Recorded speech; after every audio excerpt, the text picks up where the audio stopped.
Before the start of the complete documentary, I would like to highlight the history in a few lines as an introduction and purpose of this ancient documentary. Number 1, mystery and intrigue. Imagine a city so grand, so wealthy, it vanished without a trace for over 200 years, becoming nothing more than a myth. But what if that myth was real? Dive with us beneath the Mediterranean waves to uncover the astonishing true story of Heracleion, the ancient Egyptian city swallowed by the sea and, against all odds, rediscovered. Number 2, direct question and revelation. What if everything you thought you knew about ancient Egypt was incomplete? What if there existed a colossal city, alive with merchants, priests, and sailors, a city of unimaginable riches that simply vanished beneath the waves? Prepare to be amazed as we unveil Heracleion, a legendary sunken metropolis, and the extraordinary secrets it reveals about a lost civilization. Number 3, sensory and evocative. Feel the salt spray on your skin. Hear the faint whispers of ancient gods beneath the water's surface. Deep below the glistening Mediterranean lies Heracleion, a city frozen in time, lost in a moment of catastrophic beauty. Today, we rise through the currents to explore its rediscovery, the golden statues, the temples, and the humble traces of everyday life that paint a vivid portrait of a world long forgotten. Perspective. For over 1,000 years, Heracleion was nothing more than a whisper, a legend half forgotten, half believed. Once a glittering Egyptian port city, gateway to the Mediterranean, it vanished beneath the waves, leaving behind no trace. Until now. Call of action. Join us as we uncover the spellbinding story of Heracleion, the city that sank into myth, and the breathtaking discoveries that brought it back to life.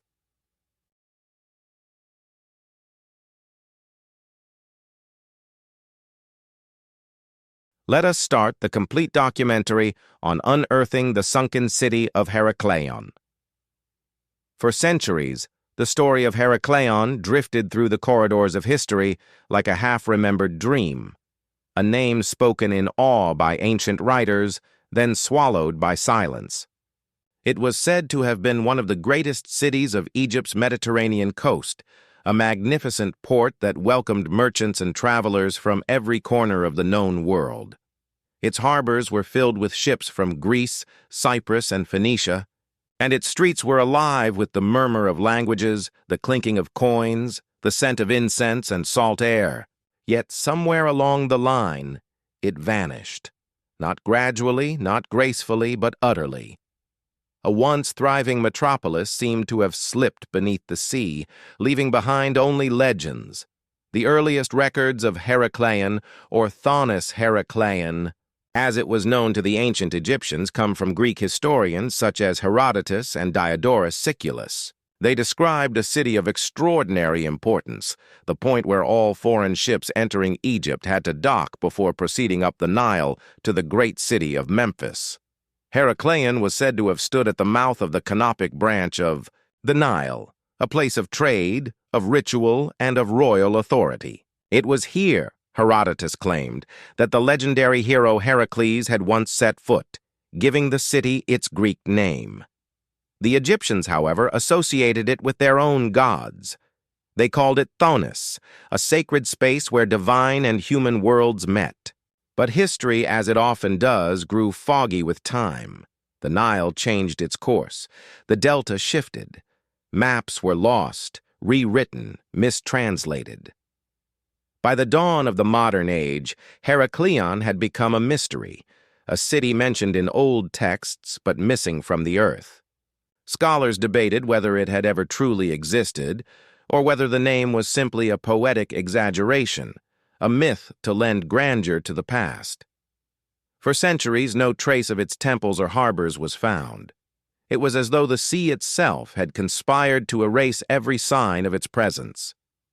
To imagine Heracleion at its height is to picture a jewel of ancient civilization.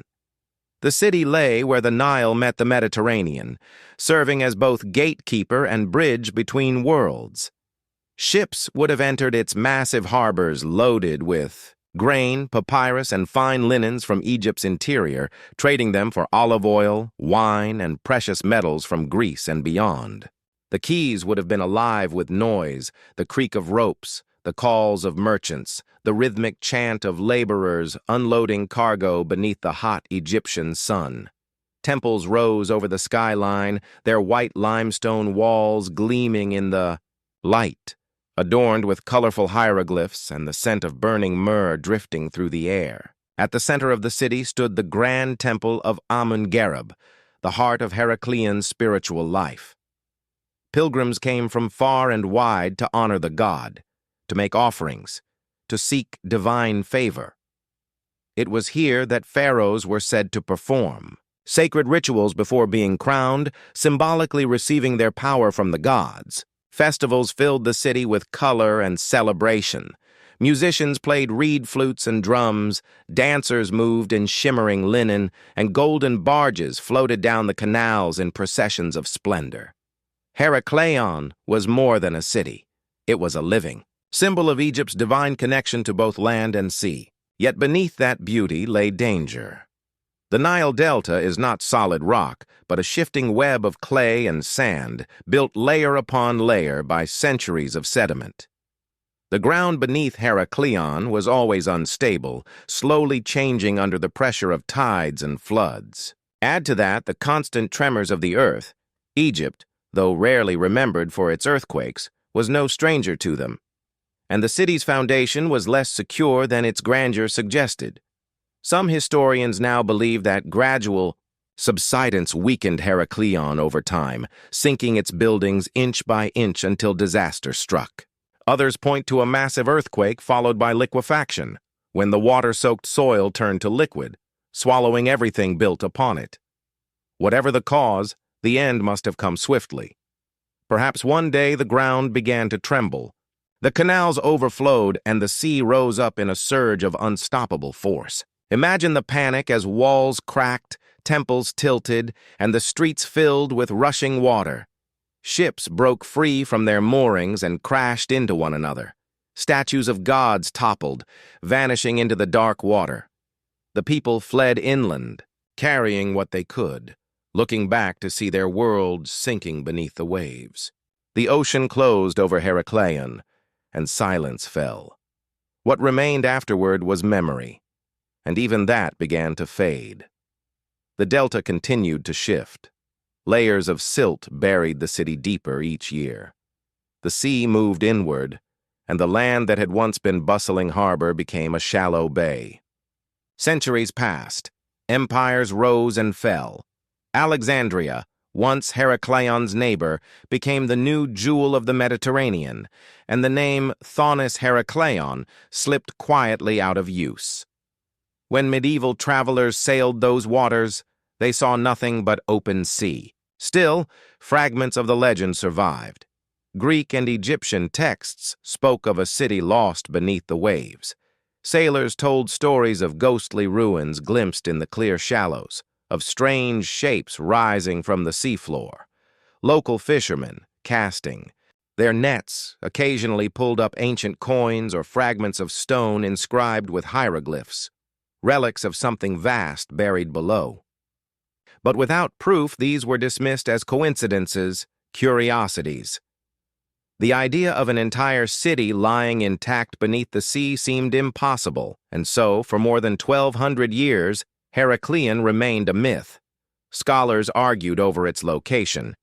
Some placed it near modern Alexandria, others thought it further east or west.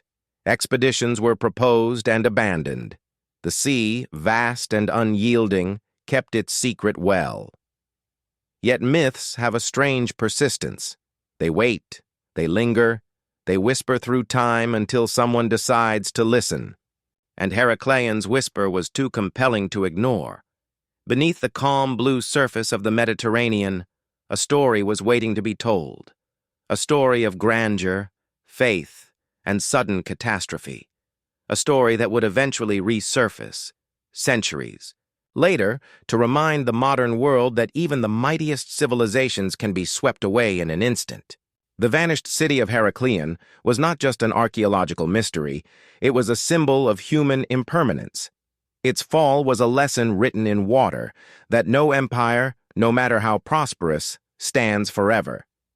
Beneath the waves, its temples still lay sleeping, its statues still stood guard, its harbors still echoed faintly with the memory of life. For those who believed it lost forever, the rediscovery that would one day come seemed unimaginable.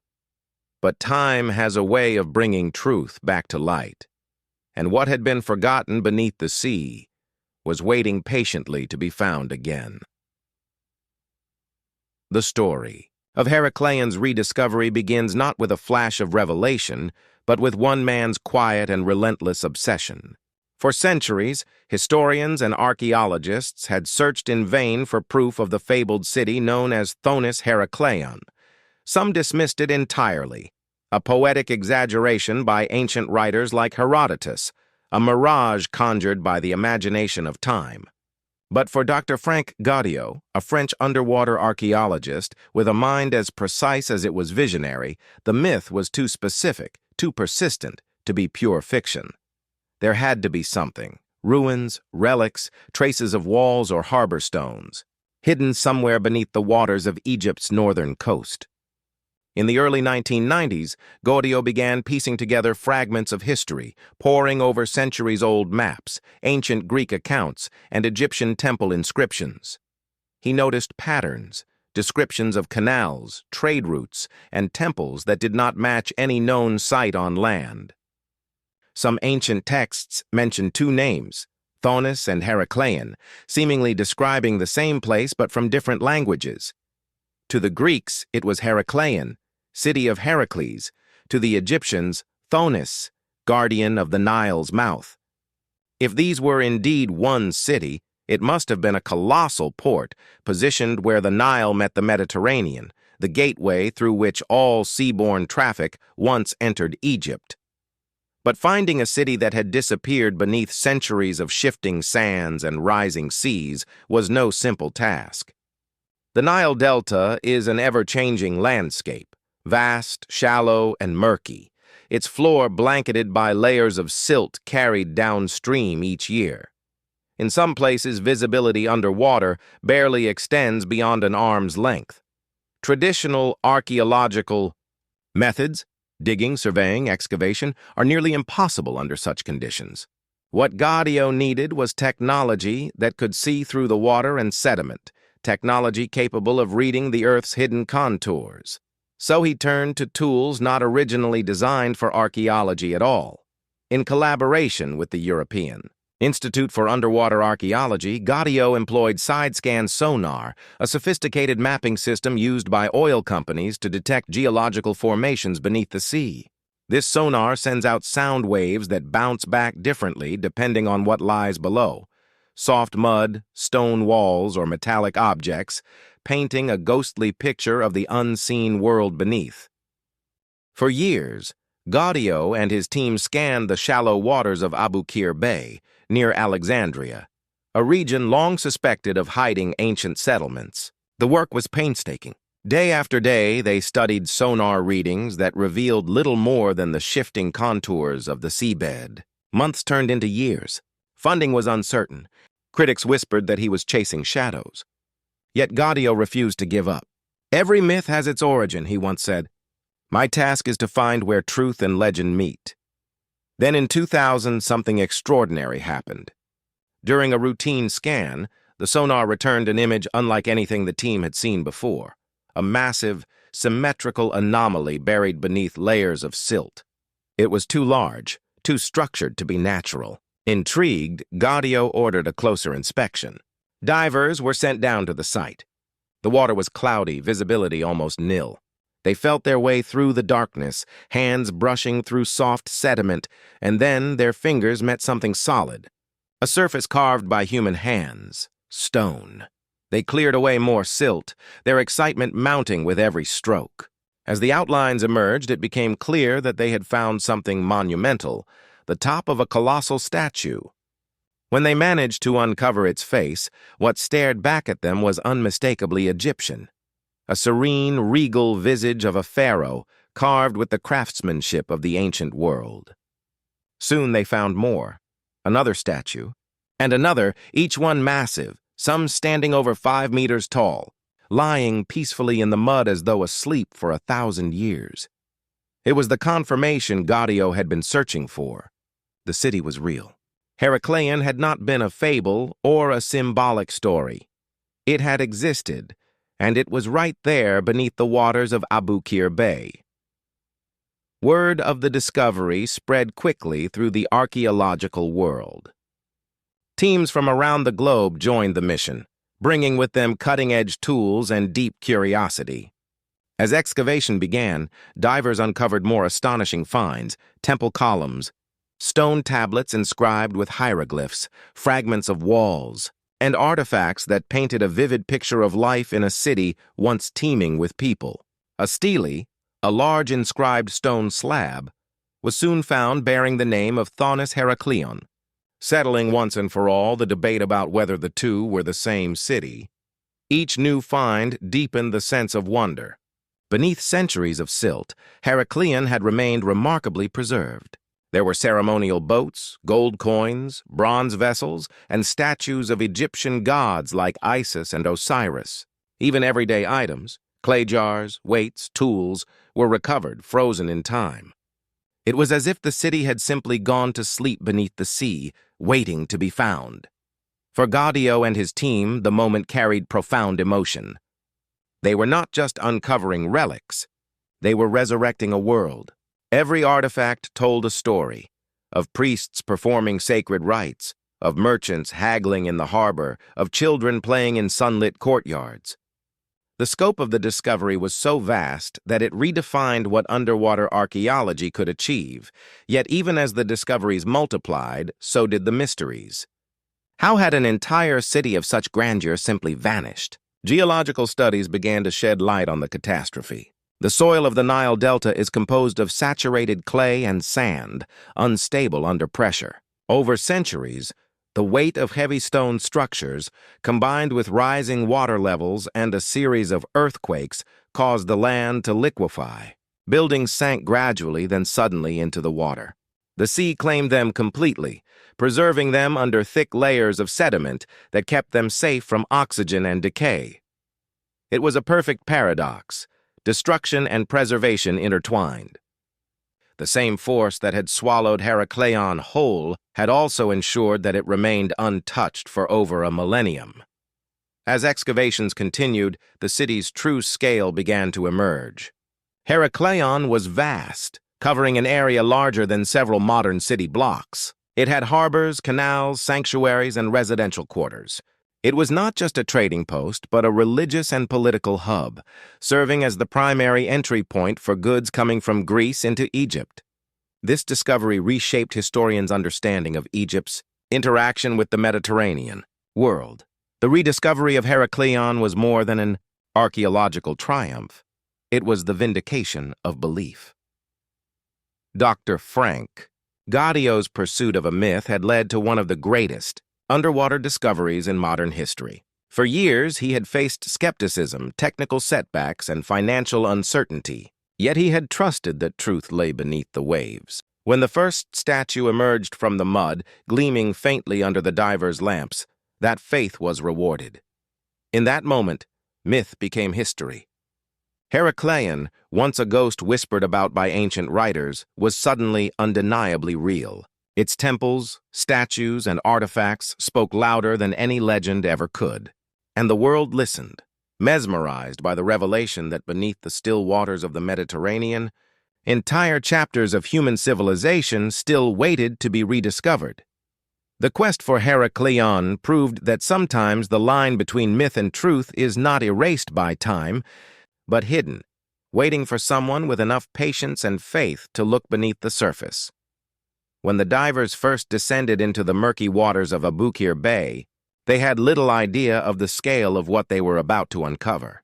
The sonar images had hinted at large structures, but the sea keeps its secrets well. Visibility was poor, the currents unpredictable, and each movement sent clouds of silt swirling through the water. Yet as they worked carefully, sweeping their hands across the seabed, the outlines of a city slowly began to emerge, a city lost for more than 1,200 years. The first clear discovery came in the form of a colossal statue. Lying on its side, half buried in sediment, the stone figure appeared almost alive. Its face was remarkably preserved, serene and majestic, the features unmistakably those of a pharaoh. The divers hovered in awe as they cleared away centuries of sand, revealing a headdress, broad shoulders, and the faint shimmer of hieroglyphs carved into the stone. Within days, they found two more statues, one of the goddess Isis and another of the god Hapi, each equally massive, each exquisitely detailed. It was as if time had stopped at the very moment the city had been claimed by the sea.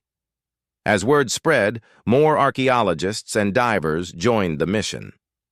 Together, they began to map the seabed, using laser scans and 3D imaging to reconstruct what lay hidden beneath. What they found astonished even the most experienced researchers. The statues were only the beginning.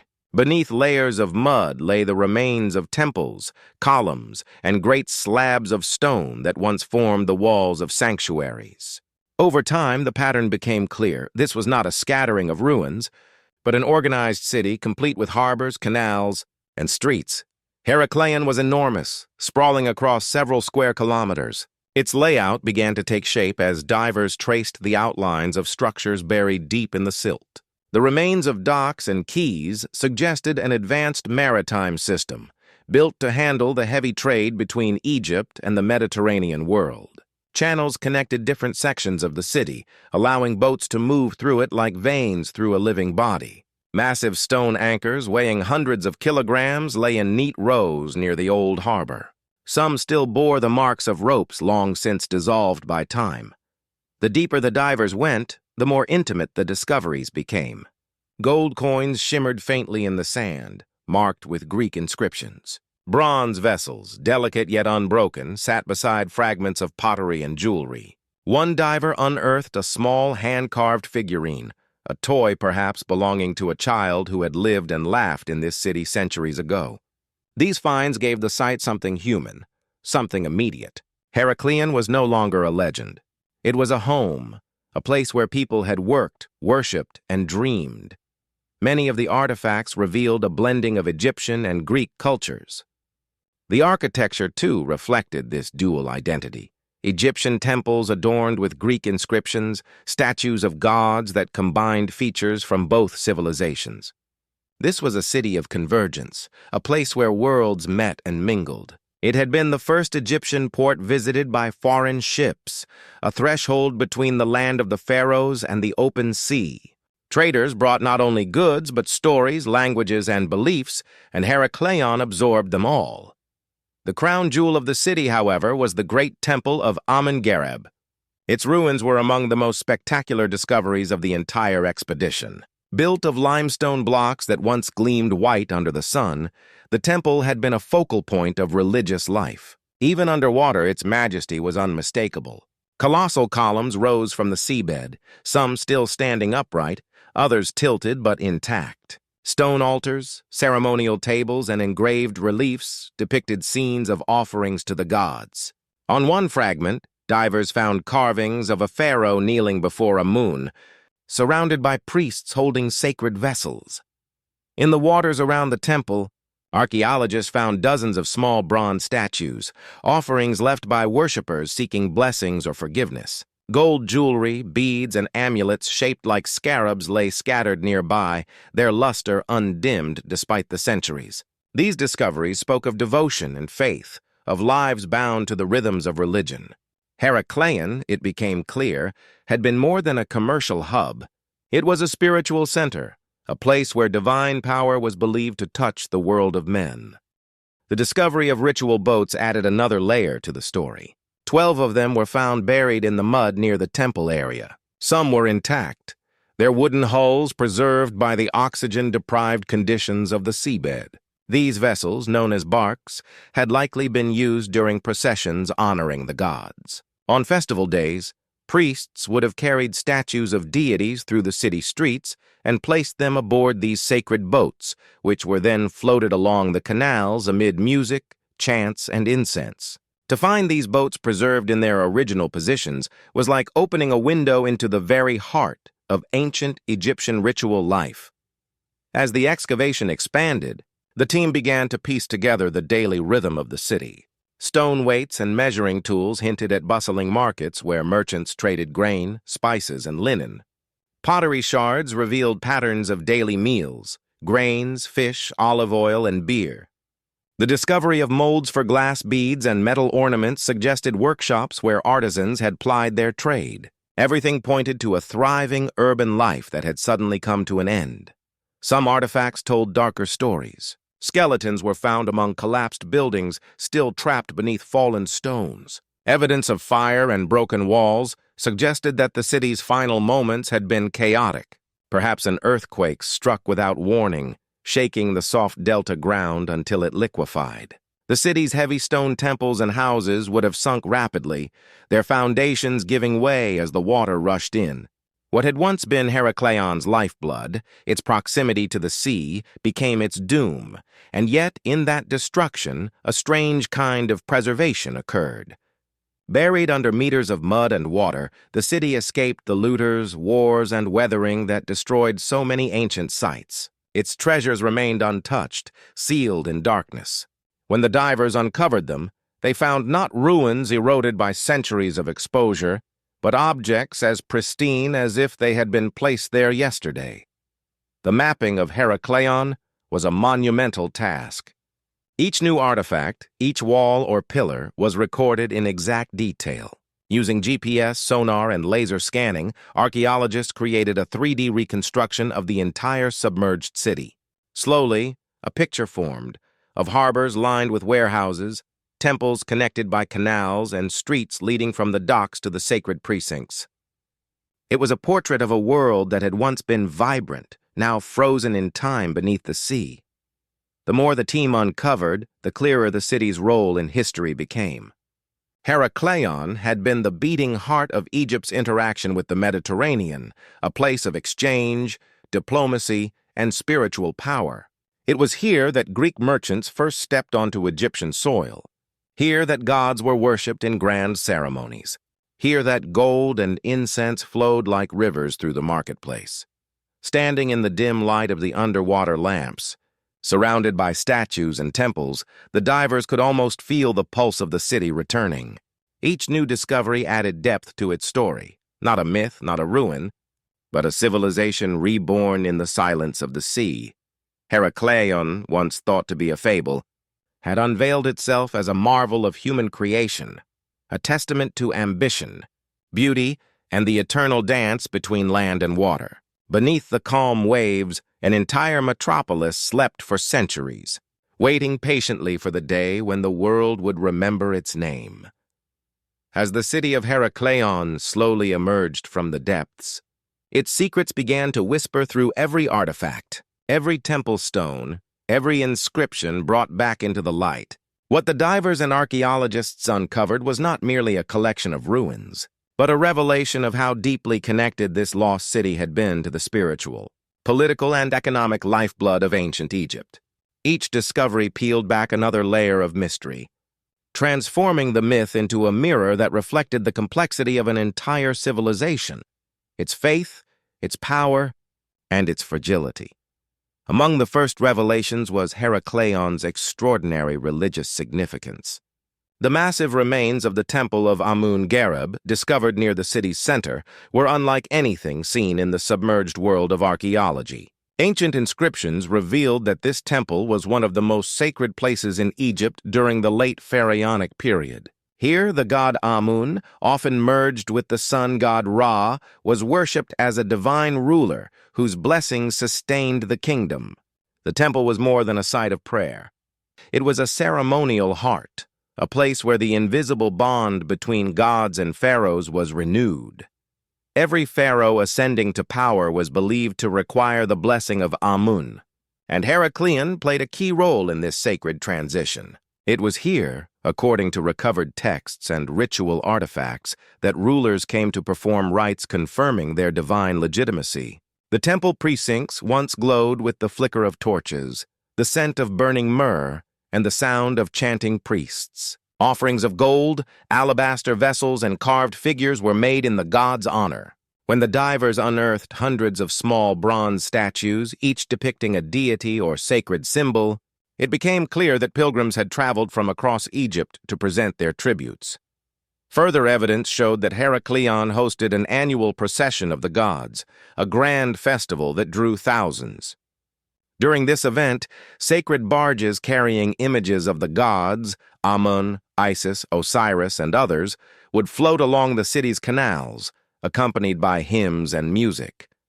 The discovery of ritual boats buried near the temple confirmed these accounts. Their wooden frames, remarkably preserved under the seabed, were once covered in gold leaf and adorned with carvings of lotus flowers, falcons, and divine emblems.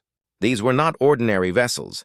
They were the physical embodiment of faith, carrying divine presence through the city's heart. But Heracleion was not defined by spirituality alone. It was also a thriving center of trade and diplomacy, linking Egypt to the broader Mediterranean world. Inscriptions found on recovered stelae and stone tablets revealed that all foreign merchants entering Egypt were once required to dock at Heracleion before traveling inland. It was the first checkpoint, a customs port and a melting pot of cultures. Greek, Phoenician, Cypriot, and Egyptian traders mingled in its harbors, exchanging not only goods but ideas. Artifacts from the excavations paint a vivid picture of this commercial vibrancy. Scales and weights marked with hieroglyphs suggest a meticulous system of trade regulation. Amphorae fragments bear Greek seals, evidence of wine and olive oil imported from the Aegean Islands. Egyptian linen, grain, and papyrus were shipped out in return, making Heracleion a hub of prosperity. The discovery of gold coins stamped with both Greek and Egyptian symbols revealed a fascinating cultural duality, proof of a city that stood between two worlds and embraced both. The fusion went beyond economics. Architecture and art from the site displayed a rare blend of styles. Egyptian deities were sculpted with Hellenic features, while Greek inscriptions honored local gods. Statues of pharaohs stood beside those of Ptolemaic rulers, illustrating how Heracleion evolved through centuries of political change. It was a crossroads of civilization, where two great cultures intertwined long before the rise of Alexandria made that relationship famous. However, among the treasures and triumphs, the city also kept its unsettling mysteries. For every question answered, new ones arose. Why had Heracleion been built so close to the sea, in an area prone to flooding and seismic activity? Some scholars believe it was not a simple matter of trade, but of symbolism. The mouth of the Nile represented both life and danger, the threshold between chaos and order, between the wild sea and the fertile land.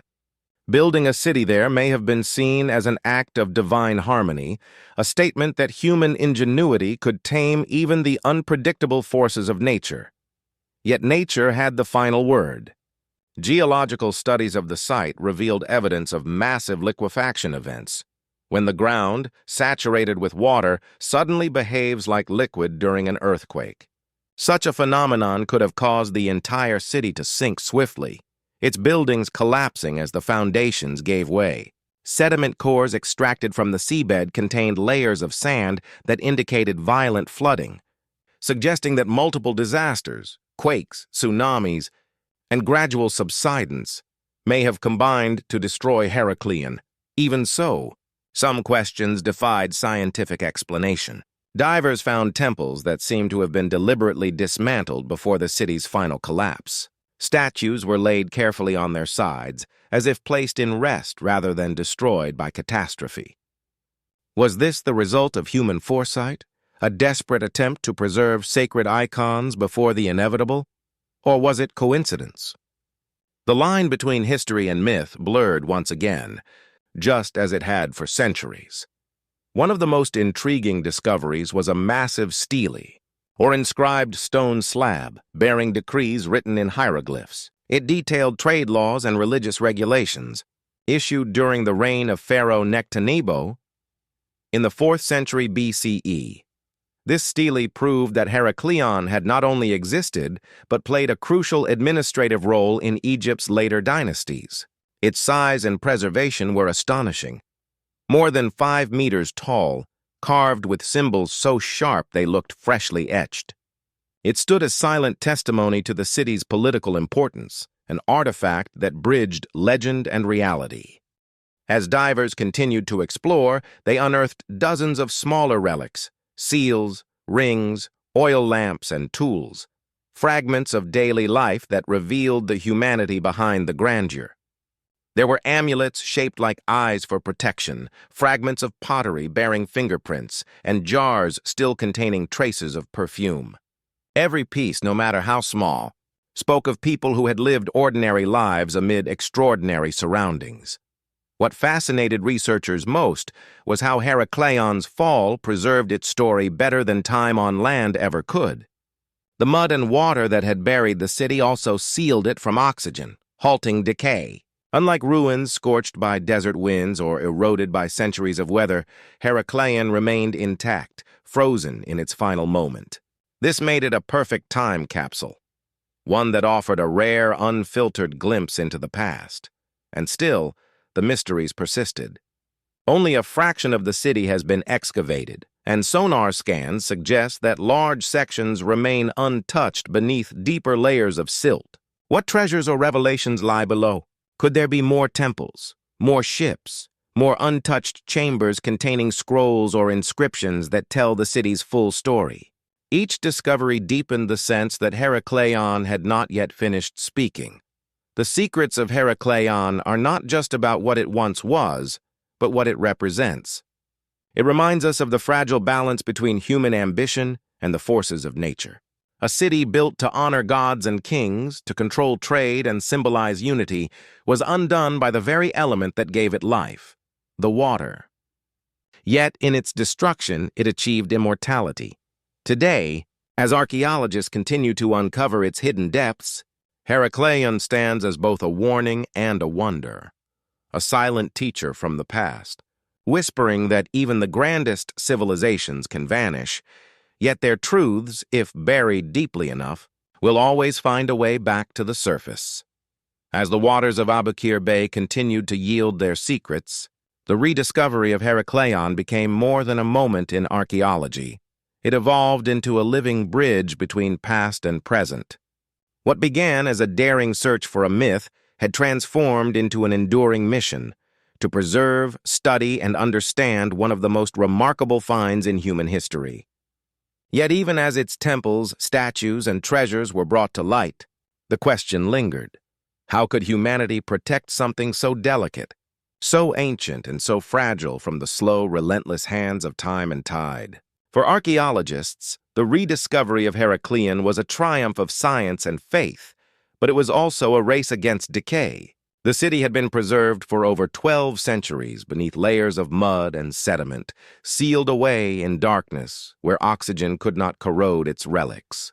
But the very moment these treasures were uncovered, they began to face a new threat: the modern world. Exposure to air, sunlight, and shifting currents could erase in years what nature had protected for millennia. The sea that had once buried Heracleion had also become its guardian, and now that protection was gone.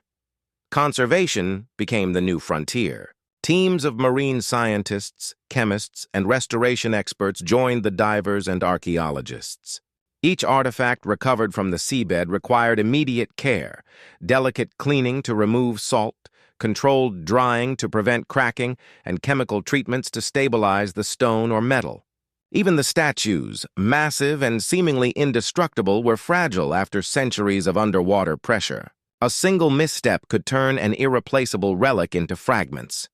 Preserving Heracleion meant preserving not just its beauty, but its story. The challenge was immense. The site sprawled across several square kilometers of seabed, and much of it remained buried beneath meters of silt. Tides and shifting sands threatened to disturb what lay beneath. Modern technology became the city's greatest ally. Using advanced 3D mapping, underwater drones, and photogrammetry, researchers began creating digital replicas of the city. Every statue, every temple, every stone was scanned in meticulous detail, ensuring that even if the sea swallowed it again, its likeness would remain for future generations to study. These digital reconstructions allowed Heracleion to live again, virtually, but vividly. Through virtual reality simulations, museums and universities could now explore its temples as they once stood, their walls gleaming, their canals alive with trade and ritual. Students could walk through its ancient streets, not as ruins but as reconstructions pulsing with life. Technology, for the first time, allowed humanity not only to study history, but to relive it. Yet beyond the excitement of discovery and preservation, Heracleon's legacy reached deeper. It forced the modern world to confront profound questions about civilization itself. How could a city so advanced, so central to trade and religion, simply vanish? The answer was both humbling and haunting. Heracleon's destruction was not the result of war or conquest, but of nature, of forces beyond human control. Rising waters, shifting earth, the slow erosion of stability, these were the architects of its downfall. In this realization lay a quiet warning. Heracleion stood as a mirror to the present age. The same environmental fragility that doomed it long ago now echoed in the challenges of the modern world. Rising seas, climate change, and the vulnerability of coastal cities. Just as the Nile Delta's instability had consumed Heracleion, today's urban centers faced their own precarious balance between progress and preservation. The sunken city, once thought of as a myth, had returned not merely to tell its own story, but to remind humanity of its place within the cycles of the earth. Meanwhile, the discoveries continued. Each new dive revealed something unexpected: a gold coin, a ritual amulet, fragments of a temple inscription. These were more than artifacts.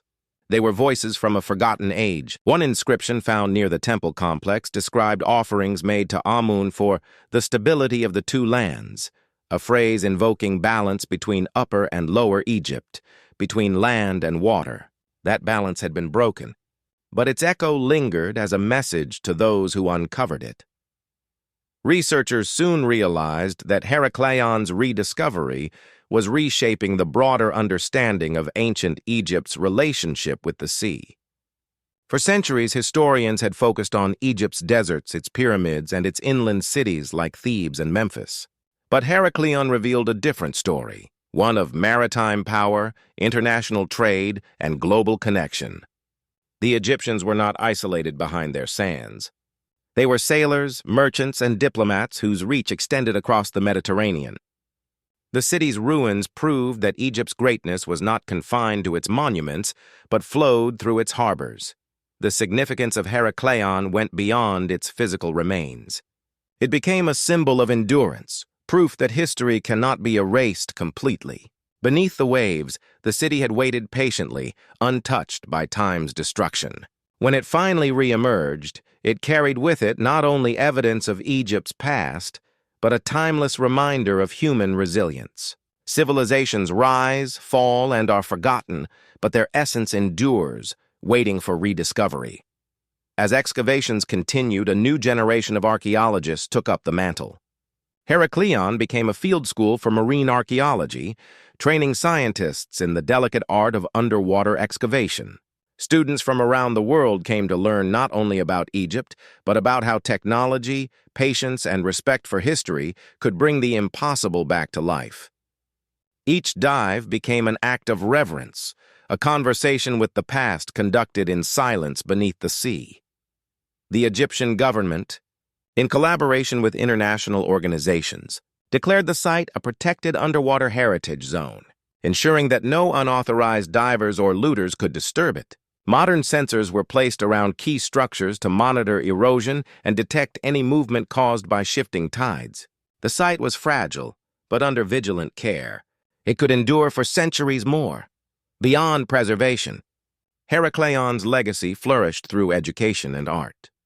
Exhibitions around the world displayed its treasures, statues of gods and queens, coins glimmering like sunlight, and the haunting beauty of ritual boats. Visitors gazed in awe, not just at what they saw, but at what it represented, a civilization rediscovered from silence. Documentaries, books, and research papers multiplied, ensuring that the name Heracleion, once lost to the depths, would never fade again. The ongoing work at Heracleion also inspired new exploration. The same technologies that revealed its ruins were now being used to search for other lost cities along the Mediterranean coast. Thaunis Heracleion became a catalyst for a new era of underwater archaeology. Its rediscovery proved that myths often hold truth, and that history still lies hidden in places yet unsearched. Even as archaeologists continued to excavate the city's submerged quarters, they were aware that much of it would remain beneath the sea. Complete recovery was neither possible nor desirable. The goal was not to strip the past bare, but to understand it. To let Heracleion continue existing in its natural watery tomb, preserved as it had been for centuries. It was a delicate balance between revelation and respect. Today, Heracleion stands as a silent ambassador of the ancient world, a reminder that history is not static, but alive. It evolves as we uncover it, as we listen to what the earth and sea choose to reveal. Its rediscovery is not just about what was found, but about what it teaches. That loss can give birth to knowledge, that the forgotten can become the foundation of the future. In the end, the legacy of Heracleion is not confined to archaeology or Egyptology. It belongs to all of humanity. It tells a story of faith, ambition, collapse, and rebirth. It reminds us that what sinks is not always lost, that beneath the surface of our world, both literal and metaphorical, there are truths waiting to rise. And so, beneath the calm, glimmering waters of the Mediterranean, Heracleion continues to sleep, a city of gods, kings, and dreamers. Its voice, though silent, echoes across centuries. Civilizations may vanish, but their spirit, once discovered, endures forever. Beneath the stillness of the Mediterranean, the city of Heracleion remains, its statues watching in silence, its temples whispering the secrets of gods long forgotten. Each dive brings humanity closer to understanding what truly happened in those final shattering moments before the sea claimed it. Yet for every answer the depths reveal, new mysteries stir in the dark, hinting at other cities, other legends, other civilizations swallowed whole by time. As the currents move across the ruins, one question echoes through the silence. If Heracleion has risen from myth to memory, what else sleeps beneath the waves waiting to be found?